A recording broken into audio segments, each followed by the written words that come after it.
So I just played this super enjoyable sniper game, and I felt the necessity to share it with you guys. This game was so much fun. I just had a blast. Honestly, this is probably one of the most fun Dota games I've played in over 1,000 matches, and I really need to show this build to you guys. Now, it's Magic Sniper, and the interesting thing about Magic Sniper is that it was heavily buffed last patch. Sniper Shrapnel went from 50 seconds to 40 seconds, which means a couple things. It means you fight a lot more often, you push out waves a lot more often, but most importantly, you take stacks more often. Now, why is this so important? Because at level 10, you also get a 25% cooldown reduction talent. That is one of the earliest cooldown reduction talents in the entire game. It might even be the earliest. Now, there's a few others, but none that match up to 25%. So this is very abusable, and for a few reasons. For all you who don't really know exactly how the cooldown reduction talents work, snipers actually also work with talents, right? It works with every hero, but in particular, you can buy an item like Midas. For a while, Necromonicon 1 was popular. I even think that item build might be back, but most importantly, you can buy a Midas. So the first thing I want to note is that I'm stacking camps, right? Unfortunately, I get mud golems because, God hates me. He looks down upon me. Even if you don't believe in a god, it doesn't matter. He genuinely hates me, I swear. So I always get mud golems, but if you don't get mud golems, you can shred through stacks. You just snowball incredibly fast. So what I want to say is that the nice thing about the new sniper and it being only a 40-second cooldown is you have two options with shrapnel. You can either push out every single wave without fail. You can actually use the shrapnel for every single wave, or you can take camps. Now, at first, when I was playing this game, I actually thought that you could stack camps like this, but turns out if you're too far away, the creeps don't aggro at all. What this means is that you could actually prep camps so that you can farm them efficiency. Let's say you don't need to push out the lane, or you don't feel like you want to push out the lane. What you can do is actually just prep creeps. You'll notice that these wolves are all very low HP. Now, of course, mud golems are mud golems, but that's a very interesting mechanic I actually just learned while recording this video, and right at the start. So, pretty cool mechanic here where you can basically abuse the fact that creeps don't aggro when you're that far away, and prep camps. You can make them half HP, so when you do farm them, you instantly farm them and you don't miss any creeps either under tower or in lane. The next point to note about Magical Sniper is that I heavily recommend that you try to pick this hero when you're on Dire, for the main purpose that you have this extremely efficient farming pattern where you can drag this creep wave out and then shrapnel this camp. It's just really nice because often you would have to use a shrapnel to clear 2 camps, but this basically allows you to clear both with only 1 shrapnel charge. I get more mud golems. I swear, dude, this game just hates me. But the point is, on Dire, it's a lot more efficient to play sniper, or at least this like max shrapnel farm efficiency build where you're not really focused on ganking, simply because this pattern is just extremely efficient. Now, I think I can even position my shrapnel a little bit better, but the point is that I'm maximizing efficiency, right? The greatness behind this build is that I'm able to farm jungle camps and then push in the mid wave. If we look at net worth, I've died to this bristleback. I got ganked, and yet I'm still 500, close to 600 net worth up on him, right?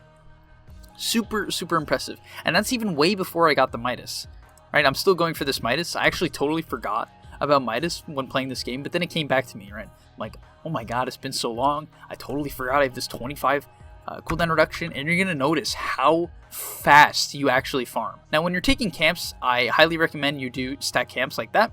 Very, very important.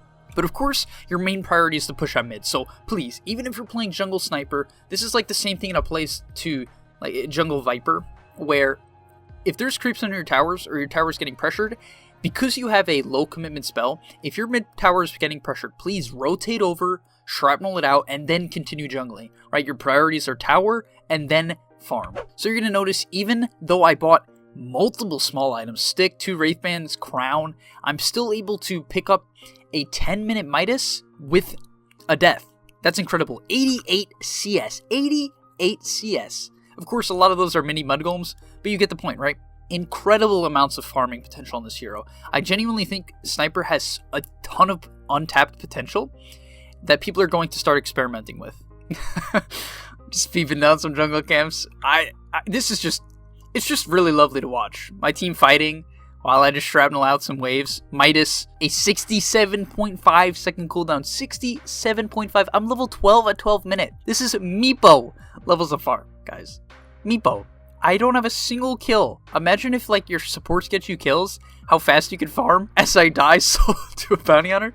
Just imagine the potential in this hero, right? If I didn't go both these Wraith Bands, I got an earlier Midas timing. I actually think the Wraith Bands are fine, but let's say I skip the crown, I could be snowballing even harder. So you're going to notice I went Veil this game. Now, I actually wouldn't recommend Veil. I was kind of experimenting a little bit, and what I would recommend is that you either go straight into Ethereal Blade, only because it gives you a little bit of a defensive potential, or I recommend you go some sort of a hybrid build where you get a Maelstrom. This allows you to fight in the early game and actually farm quite efficiently. The problem with Veil on Sniper is it's very awkward because you cast Shrapnel and Assassinate from super far away, or even though it is the highest like magical amp item you can get in the early game, it's just very awkward to use, which you'll notice throughout this game. Here, I was able to use it, you know, pretty nice. Ton of damage to the bounty hunter. However, it was very awkward throughout the game. Even getting a Shadow Blade's not a bad second item. Like, Midas and the Shadow Blade's totally acceptable in my opinion, simply because you do so much damage just by using your Shrapnel. In addition, having Midas and Shadow Blade, just any sort of these items just allows you to move around the map and have high attack speed. The amount of damage you have strictly from Midas is quite impressive. You don't need much more. So I buy Boots of Travel as my next item. Now I actually really like Boots of Travel on this build. I wouldn't recommend the Veil necessarily. However, I really love the Boots of Travel. The reason I in particular like them is that they work so well with the cooldown reduction. Also, because I'm pushing out waves consistently, I'm able to TP around the map, shove different lanes, and drag the enemy team around. Not only this, I can farm in the opposite side of map of my team. Like if I think the enemy heroes are following them, I can dodge, push in opposite side of the map, like the waves, and then TP in for the fights. It's just a nice way to actually stay off the map, but while basically you stay off the map while staying on the map. Bots are this weird item that gives you this different utility of playing the map a lot different than other items in the game. And with the CDR, it's just perfect for this magical damage sniper build, where you don't really need DPS, or right-click items I should say, to actually do damage. My team's 3k behind, but it doesn't matter. I'm still top of the network. That's literally all I care about. I even think I was quite inefficient, and my items don't really help me farm that fast, at least the Veil. So I'm still excited. I'm genuinely excited to see other people push this to the limit. So this play here is actually one I recommend you do in your games. It's quite simple. Or basically, whenever your top side gets shoved in, this is very common for Radiant, you want your supports to ward the bottom side of the map. Even if they don't, this is optimal. Try to get your friends to do it, or your teammates for that. Where if your top lane gets pushed in and you're on Dire, then you really want to shove the bottom side of the map. This is often a lot safer than here. I think a lot of players would get wrapped up in either farming the triangle or the top side of the map, and it's a lot more dangerous. For the most part, you know, there's situations where the enemy team's going to invade, but this is a great play that really maximizes efficiency because you're close to the waves, you keep the enemy team pushed in, right? They can't threaten the bottom side of the map, and after I push in top, I immediately TP, after I push in bottom, I immediately TP top to push in the next wave. Letting my team carry me, just kind of peeping. It's important to note that you really need to stay in the back in these fights. Like, never get overzealous, don't try to right-click too much. Just kind of zone with Shrapnel. You can use Shrapnel pretty freely now, which is kind of the nice part about it. And at 21 minutes, or 22 minutes I should say, I'm able to pick up my Ethereal Blade. This is even with a bunch of small items. That's the point here, that the interesting thing about this build is that you actually have a fair amount of right-click, right? If I was to skip out on this Veil of Discord and go for something like a Maelstrom, and maybe not even go bots, but rather go Power Treads, my right-click DPS would be incredibly high. So what I also want to mention is, in this game in particular, they don't have the best backline jump. Now they do have a Prophet, but my team also has a lot of save. If you're going to pick this, I recommend you try to get a team with a lot of stuns, right? All my other heroes have some sort of a stun, and they have kind of a lack of disable, a lack of jump. This is the optimal game for Sniper. It made me just be very comfortable in these fights and not get caught out. Otherwise, all your net worth kind of goes to waste, as you still die near instantly if you get caught out. Like here, you notice the Morphling goes on me, and I nearly instantly die. Just by able to walk it off, get a little bit greedy. You notice how much gold I feed away. Still, they had to commit a lot for me and they die. And that's the importance of this build, right? If you're able to throw out shrapnels and have your teammates in front of you, you're going to do enough damage and buy enough time where your teammates can just kill everyone. Because the interesting thing about this build, and Sniper as a hero, is people overvalue you. This is often the case with a lot of backline heroes, or just like squishy jump heroes. Heroes such as Stormer Spirit, Sniper, Medusa, Terrorblade, where if you don't kill them, and prioritize them, it often feels like they kill your whole team. So if you buy enough time by playing patient in the back and have enough stun heroes, then fights are going to be won simply by proper positioning. Alright, so Blink is where this build starts to really get fun. And the reason why I love this game so much is because I'm against the Morphling. So, upcoming here, you're going to see the true potential of the Peep. Look at me, I'm just sneaking up. But the importance here is that I have level 20, right? You can't do this without level 20. So please note, just a PSA to all you psychopaths that are actually going to try this build, you have to get to level 20 before you use this Blink combo, or else it's just not effective at all. However, I removed a 13k hero immediately from the game. Now you could say his reaction time was slow, and you know, I couldn't fully disagree. However, no one expects the Blink Ethereal Sniper, so can you really blame the guy? Once again, just showing off the potential of bots. I mean, this item is so incredible. I know this video is about magical damage sniper, but I honestly should just call it like a bots video, because they give you so much utility. I would have died there, or almost died there. You know, I don't know for sure if I didn't have another TP, but I'm able to TP out. And this is great for sniper. A lot of heroes might commit, they're disabled right off the bat, and you can simply TP out. This build makes you very tanky as well. Veil and Ethereal Blade give you a lot of hidden survivability. Now for my next item, I went Kaya and Yasha. However, I actually recommend you go Hex next. Now, this item isn't bad, but the thing about this build is that at this point in the game, you just want to reliably get off your combo and one-shot someone. So an item like Kaya and Yasha is good, but often you already have more than enough damage for your combo to actually kill. So it's a lot more reliable if you can Hex someone before the fight. In addition, Hex is a great defensive item, where a lot of jump heroes who will get on top of you and burst you are countered, right? Someone like Ember, Storm, Bounty Hunter, Pangolier, you can Hex them before they're able to kill you, or just get off their spells. It's a great defensive item, but also the best offensive item with this build, which I'll be showing off a little bit later into this replay. Sneak it up. Out of nowhere. And his name is John Cena. Like, look at, what is this? 1700 HP? Let's watch it from his perspective. Out of nowhere, sniper. Skadoosh. My kill gets stolen, but what you gonna do? Okay.